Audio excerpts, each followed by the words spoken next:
অনেকে জিন্দা শহীদ হয়ে আছে, হাত পা টুকরা টুকরা, দুটি নয়ন নষ্ট করে দিয়েছে, একটা চোখ ক্ষতিগ্রস্ত হয়েছে। আমাদের নেতৃবৃন্দকে ফাঁসির রশিতে ঝুলানো হয়েছে, বাকিদেরকে মৃত্যুর দিকে ঠেলে দেওয়া হয়েছে। একে একে সবাইকে জিজ্ঞেস করলাম, কেউ কথা বলতে পারছে না, শুধুই কাঁদে। এই যুবতী মেয়েটাকে যখন জিজ্ঞেস করলাম, মা রে তুমি কেমন আছো, মেয়েটি জবাব দিলে, আলহামদুলিল্লাহ ভালো আছে। কিন্তু এই কিন্তু বলে কথা তার বন্ধ হয়ে গেল, আর কিছু বলতে পারে না। বেশ কিছুক্ষণ পরে আবার জবান ফুটিয়ে কেঁদে কেঁদে বলল, আমি তো 6 মাসের অন্তঃসত্ত্বা, আমার গর্ভের সন্তানের কি হবে? ও যখন দুনিয়ায় আসবে, মুখে যখন কথা ফুটবে, তখন বাবা ডাকবে কারে? সম্মানিত ভাইরা, এ মেয়েটাকে কি সান্ত্বনা দেওয়া যায় বলুন? তুমি তোমার জান্নাতের বাগানের ফুল হিসাবে এগুলাকে কবুল করো। মহান আল্লাহ রাব্বুল আলামিন মেহেরবানি করে আমাদেরকে এই বাংলাদেশে পয়দা করেছেন। এই বাংলাদেশ দল, ধর্ম, গোষ্ঠী নির্বিশেষে এটি আমাদের সকলের বাংলাদেশ। আল্লাহ রাব্বুল আলামিন জানা অজানা অসংখ্য সৃষ্টি মানব জাতির কল্যাণের জন্য পয়দা করেছেন, আর মানুষকে পয়দা করেছেন তার নির্ভেজাল গোলামির জন্যে। মানুষকে পয়দা করেছেন আল্লাহ তাআলার প্রতিনিধিত্ব করার জন্যে। গোলামি সকল জাতি করে, কিন্তু প্রতিনিধিত্বের জন্য মানুষ ছাড়া অন্য কাউকে আল্লাহ তাআলা নির্বাচন করেননি। এটি মহান রবের পক্ষ থেকে মানব জাতির প্রতি এক বিরল উপহার, এক সম্মান, যেই সম্মান আল্লাহর অন্য কোন সৃষ্টির কপালে জুটেনি। এই মানব জাতি শুধু মানুষের কল্যাণের জন্য নয়, এই মানব জাতিকে আল্লাহ তাআলা সমস্ত সৃষ্টির কল্যাণে পয়দা করেছেন, সমস্ত সৃষ্টির শৃঙ্খলা বিধানের দায়িত্ব দিয়েছেন। এই জন্য প্রিয় নবী মুহাম্মদুর রাসূলুল্লাহ সাল্লাল্লাহু আলাইহি সাল্লাম রাব্বুল আলামিনের পক্ষ থেকে রাহমাতুল লিল আলামিন। আল্লাহ স্বয়ং রাব্বুল আলামিন আর তার প্রিয় নবীকে করেছেন সমস্ত সৃষ্টির জন্য রহমত। আল্লাহু আকবার, আমরা সেই নবীর উম্মত। এ আমাদের পরম সৌভাগ্য। যতদিন পর্যন্ত এই উম্মাহ এবং বিশ্ববাসী আল্লাহর আইন এবং রাসূল করিম সাল্লাল্লাহু আলাইহি সাল্লামের নেতৃত্বকে অনুসরণ করেছে, দুনিয়ার মানুষ সুখ, শান্তি, সম্মান, সমৃদ্ধি এবং সৌন্দর্যকে উপভোগ করেছে। যখনই আল্লাহর হুকুম থেকে মানুষ দূরে সরে গিয়েছে, রাসূল করিম সাল্লাল্লাহু আলাইহি সাল্লামের পথ ছেড়ে দিয়ে মানুষের মন গড়া পথ ধরেছে, সেই সমাজ এবং সেই জাতির কপালে অপমান, অপদস্থতা, লাঞ্ছনা এবং নির্যাতন নেমে এসেছে। বাংলাদেশ শতকরা ৯১% মুসলমান অধ্যুষিত দেশ। এর মানে এই নয় যে মুসলমানরা ছাড়া কেউ দেশে আর শান্তিতে বসবাস করতে পারবে না, মুসলমানরা ছাড়া কেউ এই দেশে সম্মানের সাথে থাকতে পারবে না, মুসলমান ছাড়া কেউ এই দেশে তাদের নাগরিক অধিকার ভোগ করতে পারবে না। বরঞ্চ ইসলাম সমস্ত মানবতার জন্যে সব অধিকারের একমাত্র গ্যারান্টি। এটি আমার কথা নয়, এটি স্বয়ং আল্লাহ রাব্বুল আলামিনের কথা। আল্লাহ তাআলা কালামে হাকিমের শেষ যে আয়াতটি নাজিল করেছেন মেহেরবানি করে, মিনার ময়দানে রাসূল করিম সাল্লাল্লাহু আলাইহি ওয়াসাল্লামের জীবনের শেষ হজে আইয়ামে তাশরিকের সময়ে সেই আয়াত দ্বারা আল্লাহ তাআলা বিশ্ববাসীকে এই নিয়ামতের কথা স্মরণ করিয়ে দিয়েছেন। সূরা মায়েদার ৩য় আয়াত, একটি লম্বা আয়াত। এই আয়াতের অংশ বিশেষ আল্লাহ তাআলা স্পষ্ট করে বলেছেন, আল ইয়াউমা আকমালতু লাকুম দীনাকুম ওয়া আতমামতু আলাইকুম নি'মাতি ওয়া রাদিতু লাকুমুল ইসলাম দীনা। আজ আমি তোমাদের জন্য আমার দিনকে পূর্ণ করলাম, কামেল করে দিলাম।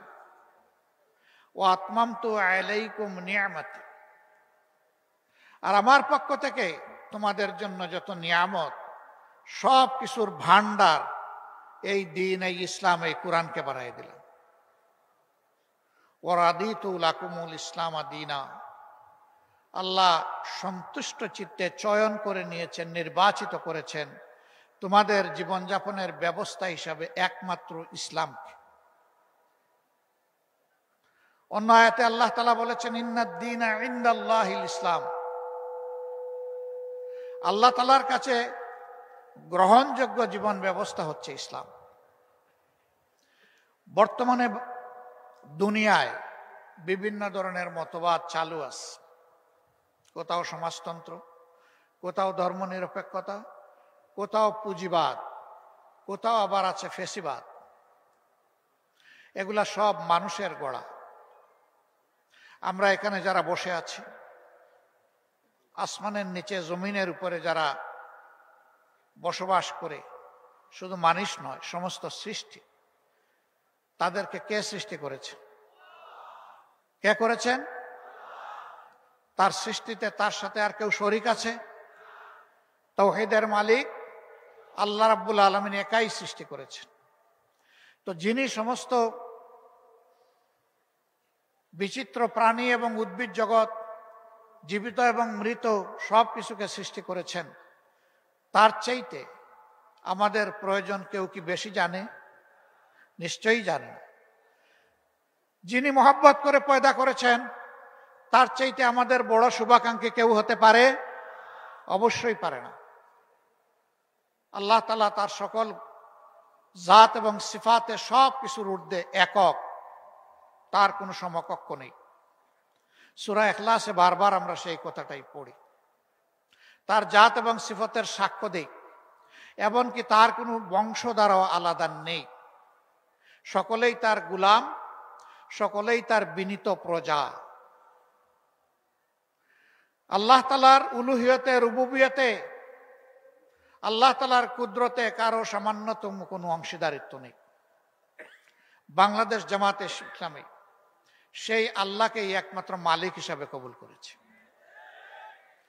আমাদের অপরাধ, আমরা কেন বললাম যে সমস্ত ক্ষমতার মালিক একমাত্র আল্লাহ তাআলা, সার্বভৌমত্বের একমাত্র অধিকারী আল্লাহ?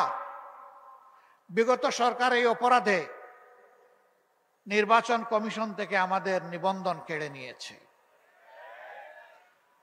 তারা আল্লাহর সার্বভৌমত্ব মানে না। তারা মনে করেছিল নিজেই সার্বভৌম। সার্বভৌম মানে সর্বময় ক্ষমতার মালিক। তো এত ক্ষমতার মালিক তো দেশ ছেড়ে পালালেন কেন? সেই ক্ষমতার দাপটে কিয়ামত পর্যন্ত টিকে থাকার চেষ্টা করতেন।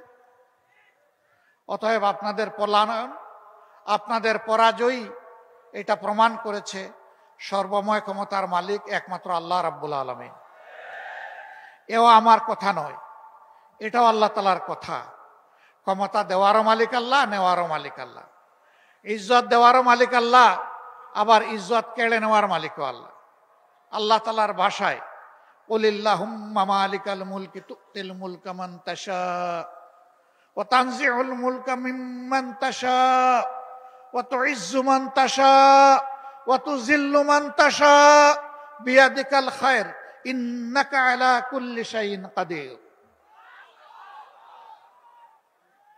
সমস্ত মুলকিয়ত বাদশাহীর মালিক কে? সে মহান আল্লাহ বলছেন, দুনিয়ার বিভিন্ন অংশে, খণ্ডে, জায়গায় আমি ছোট ছোট এখতিয়ার দিয়ে থাকি, ছোট ছোট মুলকিয়ত দিয়ে থাকি, যেন মানুষ সেখানে মানুষের উপর ইনসাফ কায়েম করে। আল্লাহু ইয়া'মুরুকুম বিল আদলি ওয়াল ইহসান, আল্লাহ তোমাদেরকে নির্দেশ দিচ্ছেন তোমরা যেন ন্যায় বিচার প্রতিষ্ঠা করো, আর মানুষের প্রতি তোমরা যেন সম্মান দেখাও, ইহসান করো। এটা আল্লাহর হুকুম। যারা ন্যায় বিচারের উপরে থাকবে, মানুষকে সম্মান করবে, মানুষকে মানুষ হিসাবে গণ্য করবে, আল্লাহ তাদের ইজ্জত বাড়ায় দেবেন। আর যারা সমাজে জুলুম এবং অবিচারের প্রচলন করবে, মানুষকে বেইজ্জত করবে, বিশেষ করে সম্মানিত মানুষকে অপমান করবে, আল্লাহ তাদের সম্মান এবং রাজত্ব দুটাই কেড়ে নেন। আল্লাহ বলছেন, ক্ষমতা আমি দেই, ক্ষমতা আমি কেড়ে নেই, ইজ্জত আমি দেই, ইজ্জত আমি কেড়ে নেই, এবং সকল ব্যাপারে ইন্নাকা আলা কুল্লি শাইইন কাদির, তোমাদের জন্য আল্লাহই হচ্ছেন সমস্ত ক্ষমতার মালিক। কুদরত তার হাতে, শক্তি তার হাতে। আমরা আল্লাহর শক্তিতে বলিয়ান একটি জাতি গঠন করতে চাই ইনশাআল্লাহ। যেই জাতি আল্লাহ তাআলার শক্তির আলোকে আলোকিত হবে, সেই জাতি হবে সাহসী জাতি, বীরের জাতি। সেই জাতি আল্লাহ ছাড়া আর কারো কাছে মাথা নত করবে না। আলহামদুলিল্লাহ, মুমিনরা দুনিয়ায় কোথাও আল্লাহ ছাড়া কারো কাছে মাথা নত করে নাই। এই করেনি বলেই গত 15.5 বছর বিশেষ করে আলিম উলামা, মুমিনা, হুফাজ, আইতাম, এদের উপর বিগত সরকার তাণ্ডব চালিয়েছে। শুধু জামাতে ইসলামী না, হ্যাঁ, জামাতে ইসলামীর 2 জন আমির সহ, 1 জন সেক্রেটারি জেনারেল সহ, 3 জন নায়েবে আমির সহ, 2 জন অ্যাসিস্ট্যান্ট সেক্রেটারি জেনারেল এবং 1 জন নির্বাহী পরিষদ সদস্য সহ 11 জন দায়িত্বশীল নেতাকে আমাদের বুক থেকে কেড়ে নিয়েছে। অন্যায়ের প্রতিবাদ যারা করেছে, শত শত আমাদের সহকর্মীকে তারা খুন করেছে, অসংখ্য ভাই বোনকে গুম করেছে, পঙ্গু করেছে, আহত করেছে, তাদের চাকরি কেড়ে নিয়েছে, ভিটামাটি থেকে উচ্ছেদ করেছে, তাদের ব্যবসা তছনছ করে দিয়েছে, কাউকে দেশেও থাকতে দেয়নি। হাজারো মামলায় লাখো সহকর্মী ভাই বোনদেরকে দফায় দফায় জেলে নিয়েছে। আমি একটু দেখতে চাই আজকে এখানে যারা হাজির, যারা কমপক্ষে একবার স্বৈরাচারিণী হাসিনার সময় জেলে গিয়েছেন, তারা একটু হাত তোলেন। আমার কথা আপনারা বুঝেছেন? যারা কমপক্ষে একবার জেলে গিয়েছেন তারা হাত তুলেন। বিপুল সংখ্যক মানুষের হাত। এবং আমি বিশ্বাস করি এখানে যারা বসে আছেন, ইয়েস, তাদের সকলেই জেলে গিয়েছে। তারা কি চুরি করেছিলেন, রাহাজারি করেছেন, মানুষ খুন করেছেন, গুপ্ত হত্যা করেছেন, গুম করেছেন, নারীর শ্লীলতাহানি করেছেন? কিছুই করেননি। তাদের অপরাধ তাহলে কি ছিল? ওমা নাকামু মিনহুম ইল্লা আইয়ুমিনু বিল্লাহিল আজিজিল হামিদ। তাওহীদবাদী একদল মানুষ আরবের নাজরানে ছিল। মুশরিকরা তাদেরকে আগুনে গর্তে নিক্ষেপ করে হত্যা করেছিল। যাদেরকে হত্যা করেছিল তাদেরকে বলা হয় আসহাবুল উকদুদ। আল্লাহ তাআলা সেই গর্তগুলো আমার দেখার সুযোগ করে দিয়েছিলেন। 1000 বছর আগের স্মৃতি এখনো সেই এলাকা বহন করে চলছে। সেখানে গিয়ে দেখলাম যাদেরকে হত্যা করা ছিল পুড়িয়ে, তাদের শরীরের হাড়গুলো এখনো বিভিন্ন অংশে ছড়াই আছে। আল্লাহ তাআলা তাদের ব্যাপারে এই আয়াতটি নাজিল করেছিলেন।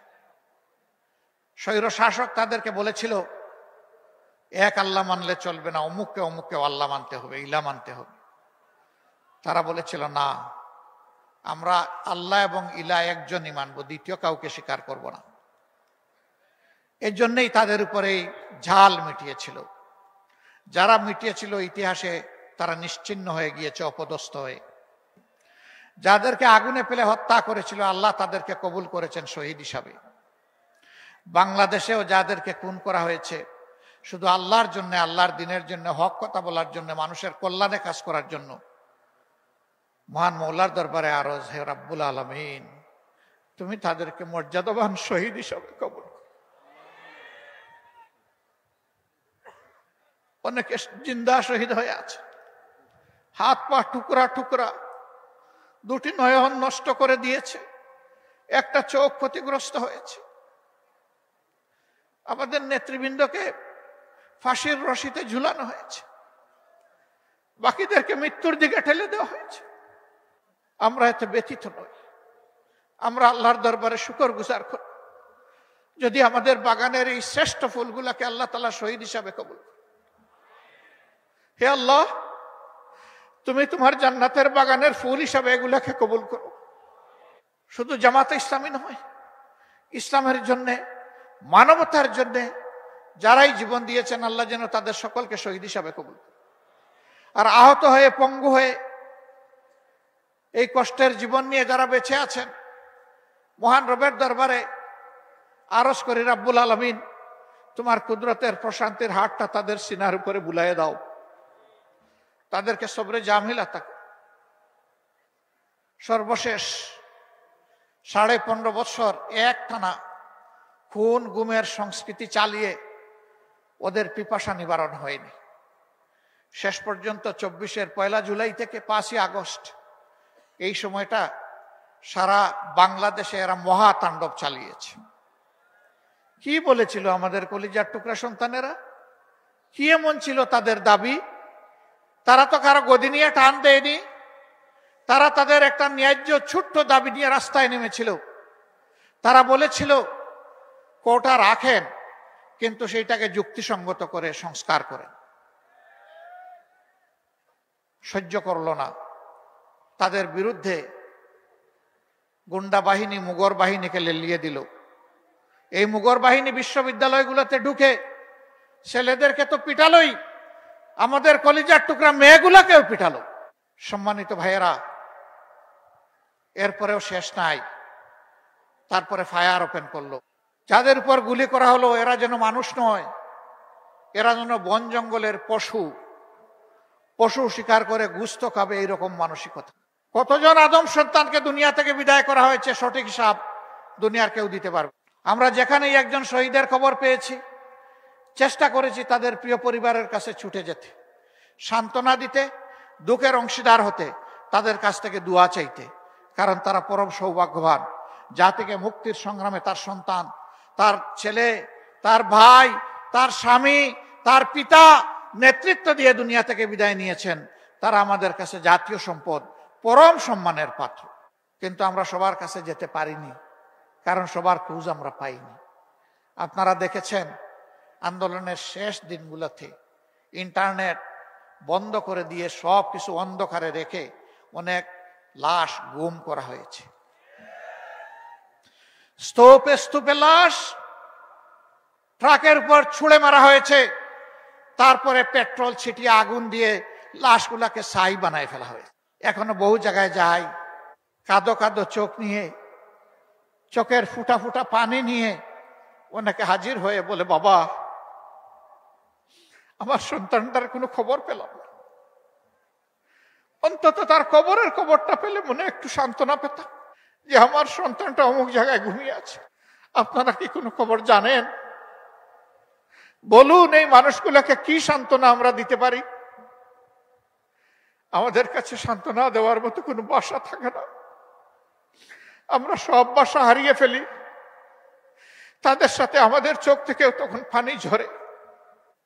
আপনাদের এই শহরেরই গুলিপাড়ার একটা ছেলে,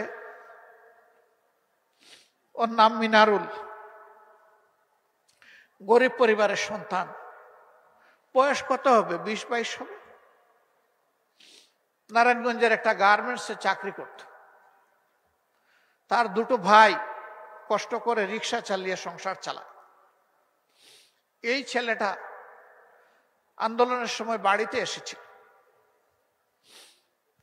সে রাস্তায় নেমেছিল আন্দোলনকারী মানুষগুলোকে একটু পানি পান করাবে।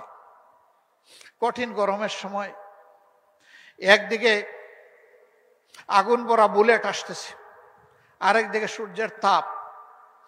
হাতে কলসি নিয়ে, গ্লাস নিয়ে গিয়েছিল মানুষকে পানি খাওয়া।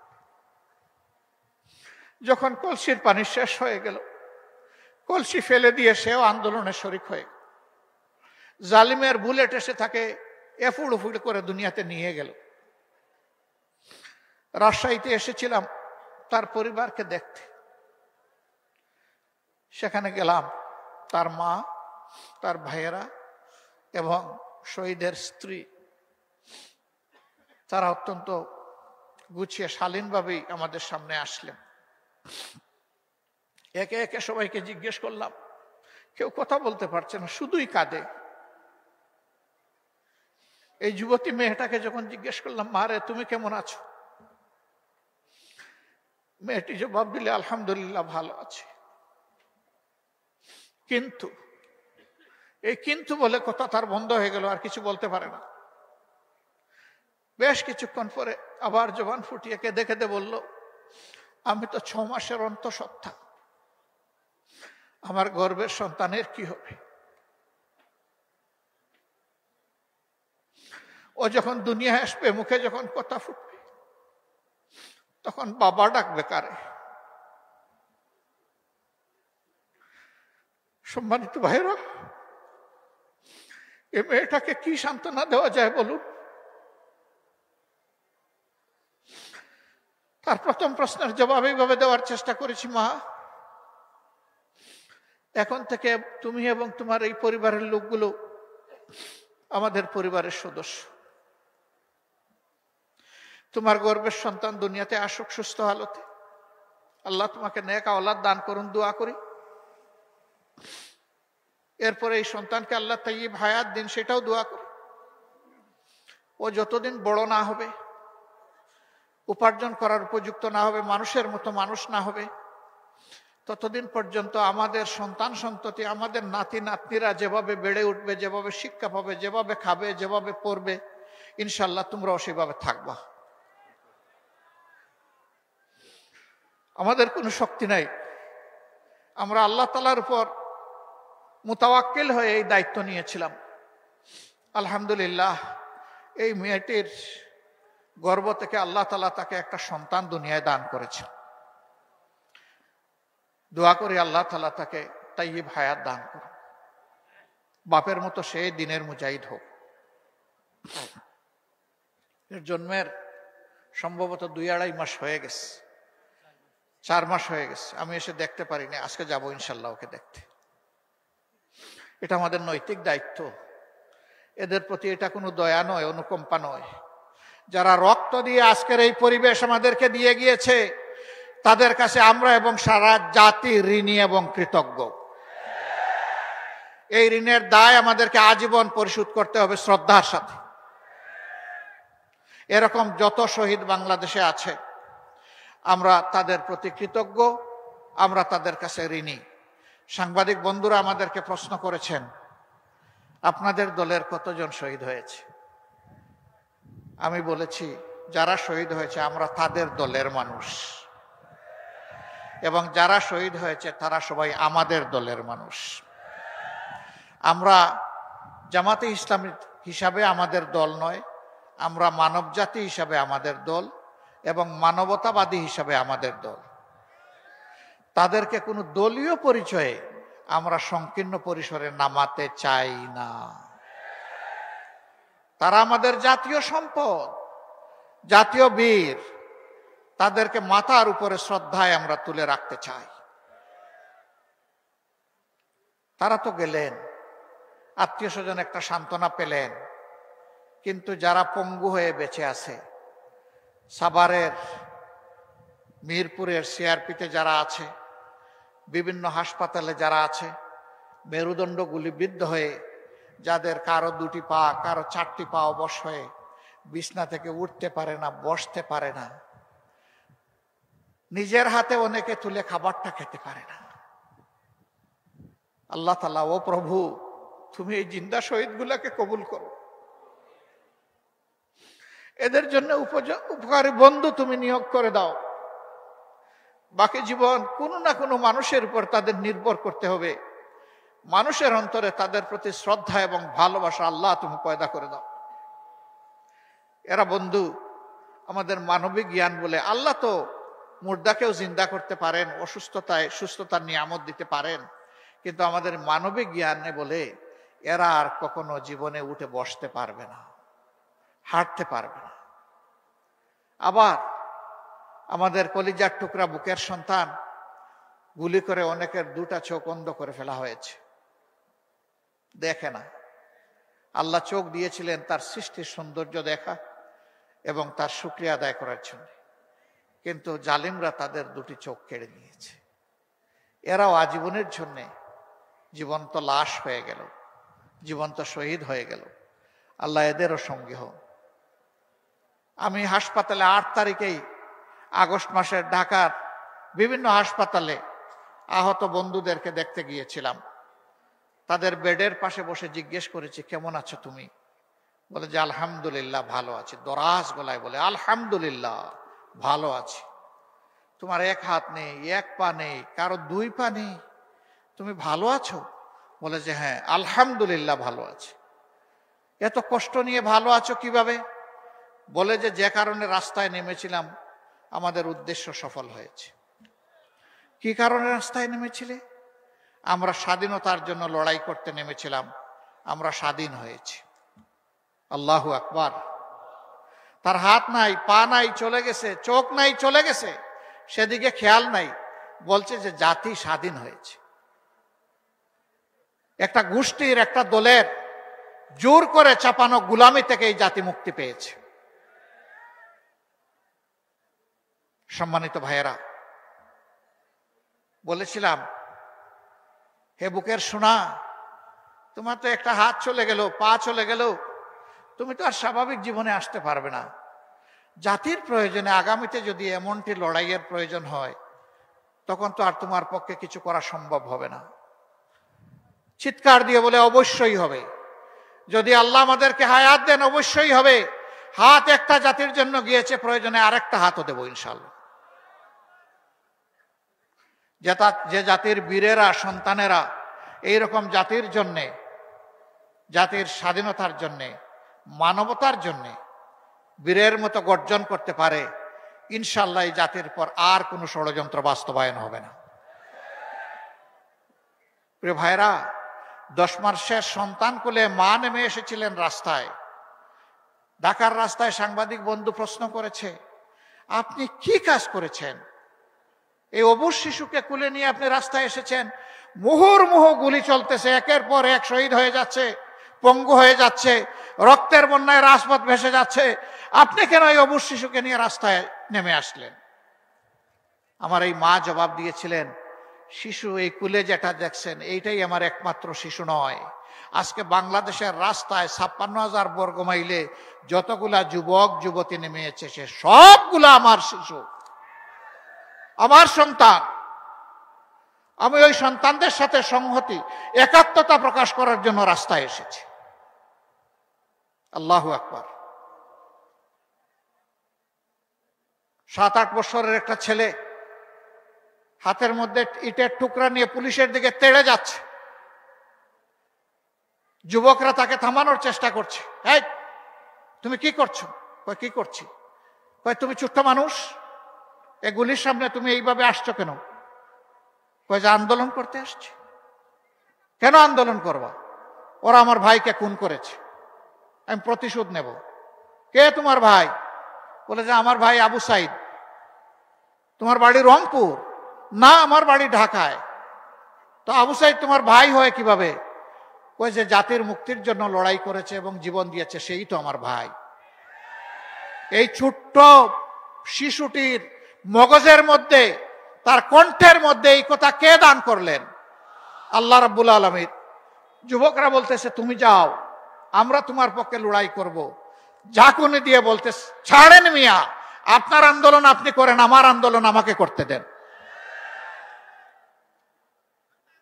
এরপরে ওরা কৌতূহলবশত জিজ্ঞেস করেছে তোমার মা বাবা আছেন? আছে। কই গুলির মুখে তুমি যদি শহীদ হয়ে যাও তাহলে তোমার মা বাবা কাঁদবে না? কই না, আজকে ঘর থেকে বের হওয়ার সময় মা বাবাকে চুমু দিয়ে বলেছি আমি যদি শহীদ হয়ে যাই আমার জন্য তোমরা দুঃখ করো না, আমার জন্য তোমরা কেঁদো না। আল্লাহু আকবার। আল্লাহ তাআলার কাছে আরজ করে, রাব্বুল ইজ্জত এই জাতির মায়েদের গর্ভে এই ধরনের বেশি বেশি করে বীর সন্তান তুমি জন্ম দাও, এরা যেন জাতির পাহারাদার হতে পারে। সম্মানিত ভাইয়েরা, এই দেশে অনেকে শাসন করেছেন, আগামীতে হয়তো আল্লাহ যাদেরকে পছন্দ করবেন তারা এই জাতির খেদমতের দায়িত্ব পালন করবেন। আমাদের সন্তানেরা এত এত রক্ত কেন দিল, জীবন কেন দিল, পঙ্গু কেন হলো? তারা চেয়েছে সমাজ থেকে সব ধরনের দুঃশাসন এবং দুর্নীতির কবর রচনা হোক।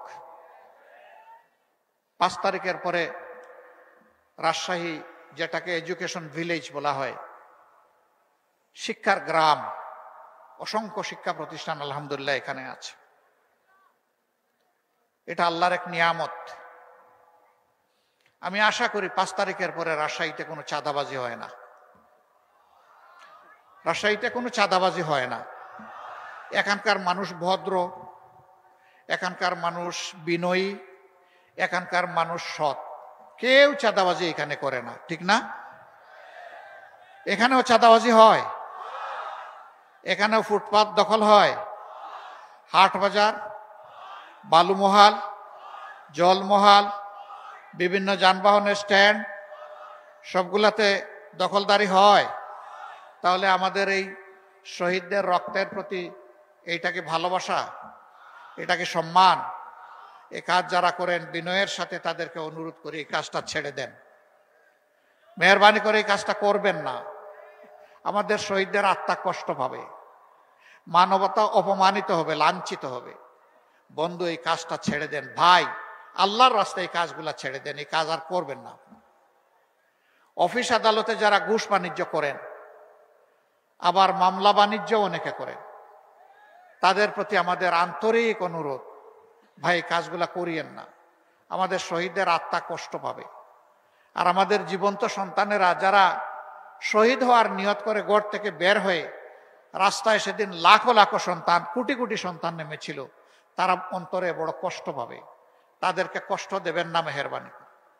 তবে যদি আমাদের এই বিনয়ী অনুরোধ কেউ না মানে, তাহলে তাদের জেনে রাখা উচিত যুদ্ধ আমাদের শেষ হয়নি।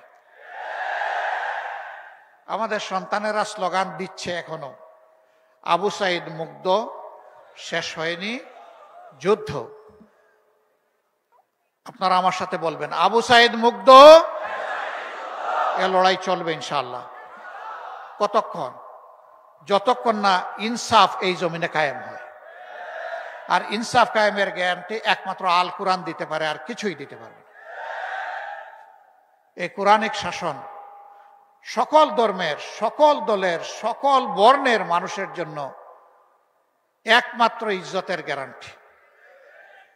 এই কোরআনের শাসন কায়েমের মধ্য দিয়ে একটা মানবিক বাংলাদেশ আমরা করতে চাই, দুর্নীতি এবং দুঃশাসন মুক্ত বাংলাদেশ করতে চাই। অন্য ধর্মের ভাইদেরকে আমরা আমাদের ভাই হিসাবে দেখি, কারণ একই আদম এবং একই হাওয়া আলাইহিস সালামের আমরা বংশধর। শয়তান আমাদেরকেও ধোঁকা দেয়, অনেককেই ধোঁকা দেয়। শয়তানের ষড়যন্ত্রে পড়ে অনেকে তার প্রভুকে ভুলে যায়। আমাদের রুট, আমাদের উৎস, আমাদের মূল এক জায়গায়। আমরা মানুষকে ঘৃণা করি না, হিংসা করি না। আমরা মানুষকে মানুষ হিসাবে সম্মান করি। মানুষের দুঃখে কষ্টে চেষ্টা করি সাড়া দেওয়ার, এটাও চেষ্টা করি সবার আগে সাড়া দেওয়ার। কেন? কারণ আল্লাহর হাবিব বলেছেন, খায়রুন নাস মান ইয়ানফাউন নাস। মানুষের মধ্যে তারাই উত্তম যারা মানুষের কল্যাণে সবসময় ব্যস্ত থাকে। আল্লাহ যেন এই তৌফিক আজীবন কিয়ামত পর্যন্ত আমাদেরকে দান। সম্মানিত ভাইয়েরা, সেই সাম্যের, সেই কল্যাণ রাষ্ট্র, বৈষম্যহীন, দুর্নীতিমুক্ত, চাঁদাবাজ মুক্ত, ঘুষ মুক্ত একটি ন্যায় ইনসাফের বাংলাদেশ গড়েই আমরা মানবিক বাংলাদেশ করতে চাই। এই বাংলাদেশ আপনারা চান, আমার সহকর্মীরা চান, তাহলে আমাদের লড়াই চালিয়ে যেতে হবে। ত্যাগ অনেক করেছি, ইনশাআল্লাহ আল্লাহ তৌফিক দিলে জাতির জন্য আরো ত্যাগ স্বীকার করব। আমরা এক মুহূর্তের জন্য বিশ্রাম নেব না। বিশ্রাম নেওয়ার কোনো সময় আমাদের নাই। এই জীবন খুব ছোট, কাজ অনেক বড়। সেই কাজগুলো যেন সমাধা করতে পারি, আল্লাহ যেন তৌফিক দান করেন। আল্লাহ তাআলা বাংলাদেশ থেকে সকল প্রকার অন্যায়, অবিচার, দুর্নীতি, দুঃশাসনের বিলোপ সাধন করে তার কোরআনী আইন এই দেশে আমাদেরকে দান করুন। আর সেই আইনের এক একজন কর্মী হিসাবে আল্লাহ তাআলা আমাদেরকে তৌফিক দিন এবং কবুল করুন। আপনারা যারা এসেছেন আমাদের কথা শুনতে, নিশ্চয়ই ভালোবাসা নিয়ে এসেছেন। এই ভালোবাসা কার জন্যে? আবার বলুন, কার জন্য এই ভালোবাসা? একমাত্র আল্লাহ তাআলার জন্যে। আল্লাহ তাআলার দরবারে আরজ, হে প্রভু, আমাদের এই ভালোবাসাকে কবুল করো, আর এই ভালোবাসাকে তুমি জান্নাত পর্যন্ত পৌঁছে দিও। সবাইকে ধন্যবাদ। আসসালামু আলাইকুম ওয়া রাহমাতুল্লাহ। আল্লাহ হাফেজ। বাংলাদেশ জিন্দাবাদ, বাংলাদেশ জামাতে ইসলামী জিন্দাবাদ।